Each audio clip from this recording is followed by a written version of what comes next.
In the 1980s, before Cold Stone became an icon, I was already making my own concoctions of cake, ice cream, cookies, nuts, chocolate sauce, and peanut butter. Cold Stone beat me to the punch of taking the next level of sweetness to the market. But my days of consuming sugar like this have faded away.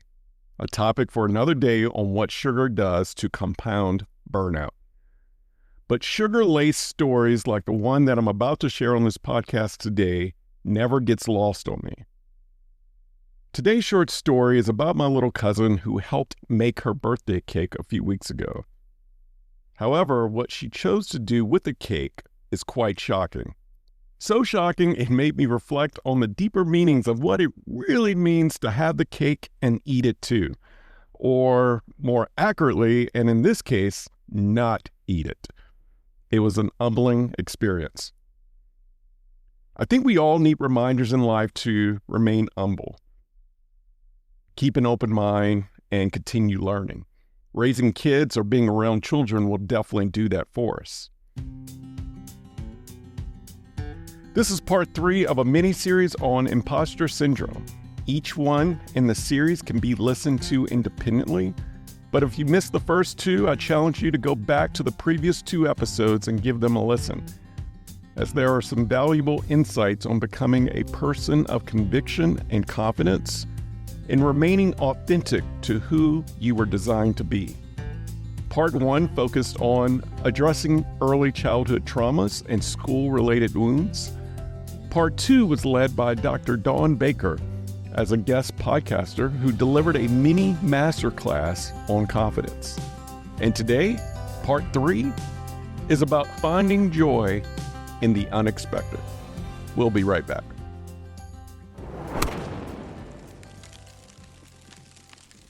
You are listening to the Work Life Eubiosis podcast with your host, Charleston Edwards.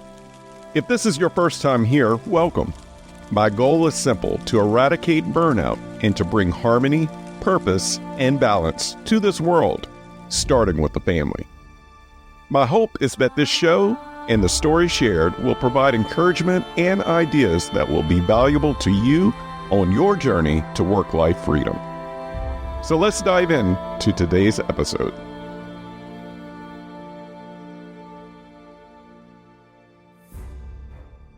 Our family recently hosted some out-of-town cousins for an extended weekend. Before their arrival, we made arrangements to celebrate the birthday of one of our guests who was turning 10 years old. When we asked her about how she wanted to celebrate her special day, she said that all she wanted to do was to make a cake with my kids.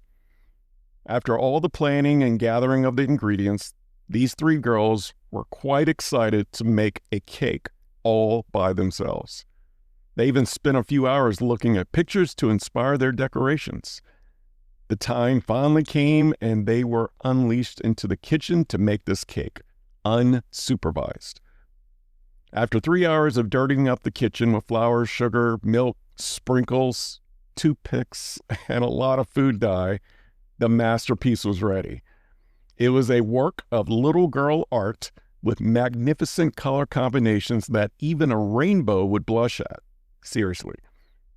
The adults were finally allowed to come in and help with the critical next step, eating the cake. The birthday girl graciously listened to our happy birthday singing and then blew out her 10 candles. She cut slices of the cake for everyone, scooped the ice cream, and distributed it. When it was her time to fix her plate, she said, "I don't want the cake." Wow. After all of this, she did not want the cake. The planning, the anticipation, the making, and the baking, who does not want to eat the cake, especially your own birthday cake? She had so much joy in making the cake and participated in every step, so it wasn't like she was skeptical of who or how it was made. She even FaceTimed her little brother who hadn't made the trip, highlighting the incredible feat that these little girls had accomplished without adult supervision. But yet, she didn't want the cake. As unusual as this may sound, I actually applaud this decision to show such restraint at such a young age. For most of us, Monday through Friday is our own version of making a cake. Whether we are working for an employer or self-employed, we are either working for a paycheck, a promotion, or the product of our time invested. Yet, many of us lack the pleasure of the grind, especially when the corporate bureaucracy or in-office politics forces us to put on facades that are not our own. As I stated in part 1 of this series, 70% of our global workforce is disengaged, discontent, and lacking fulfillment. In other words, we have lost our fire and joy in how we spend the majority of our waking hours, and that's a problem. I don't want to sugarcoat and mislead anyone into thinking that our lives are supposed to be 100% happy. That's not the point, nor should it be the goal. It's not realistic. I also don't want to promote inauthenticity, pretending to be happy and content when we are really burned out and living in utter chaos. The focus is exactly what my little cousin exemplified: finding joy and contentment in our personal passion, purpose, and presence in making the cake. It was what she wanted to do from the get-go, the making, not the eating. I'm sure that if my little cousin had consumed the cake, she would have enjoyed it. But none of that mattered. Her joy was in the process of creating, connecting, and collaborating, not the compensation.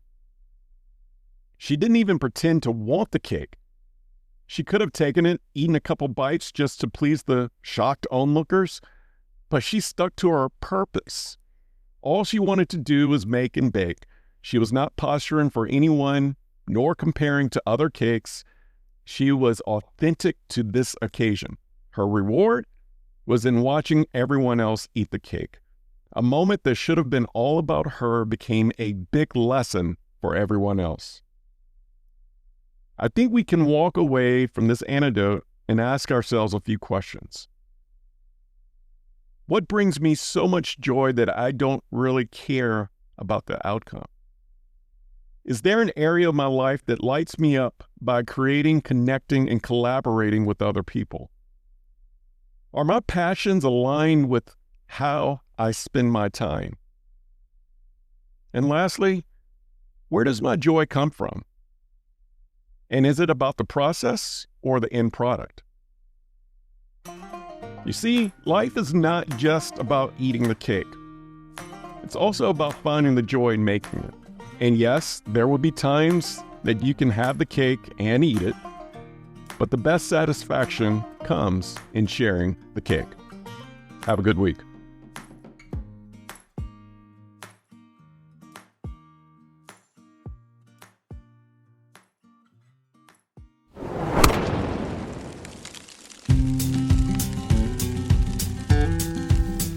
Thank you for listening to the Work-Life Eubiosis podcast, part of the work-life resources created by Own Your 5 to 9.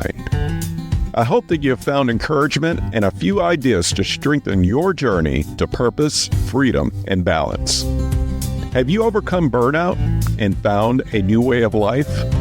Millions around the globe are still at the risk of burnout and losing it all. And your story may be the one that sparks not only a dream, but action. Visit ownyour5to9.com for more information and submit your story. While you're there, join the Work-Life Eubiosis newsletter and receive additional resources weekly right to your inbox. If you enjoy this podcast, take time to subscribe, rate, and leave a review. Share it with a friend or loved one. Remember, the most important organization in the world is the family. Let's do our part to strengthen it. Thank you for listening.